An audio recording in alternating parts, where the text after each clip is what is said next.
রবীন্দ্রনাথ ঠাকুরের লেখা লুকোচুরি।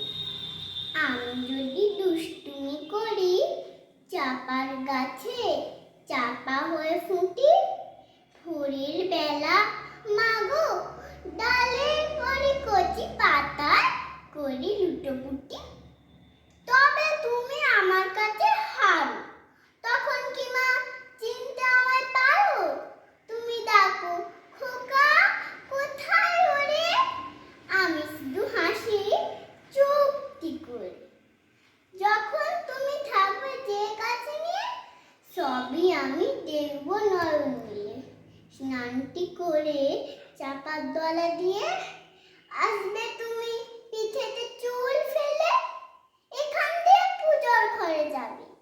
দূরের থেকে ফুলের গন্ধ পাবে, তখন তুমি বুঝতে পারবে না সে তোমার খোকা গায়ের গন্ধ আসে।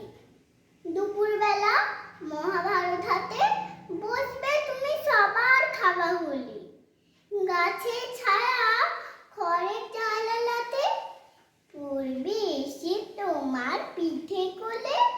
আমি আমার ছোট্ট ছায়াখানি দোলাবো তোর বইয়ের পরাণে, তখন তুমি বুঝতে পারবে না সে তোমার চোখে খোকার ছায়া ভাসে। সন্ধেবেলা প্রতীক্ষানি গেলে যখন তুমি যাবে কুয়াল ঘরে, তখন আমি ফুলের খেলা খেলে টুপ করে মা পড়বো ভুঁয়ে চলে। আবার আমি তোমার খোকা হব, গল্প বলো তোমাকে কব।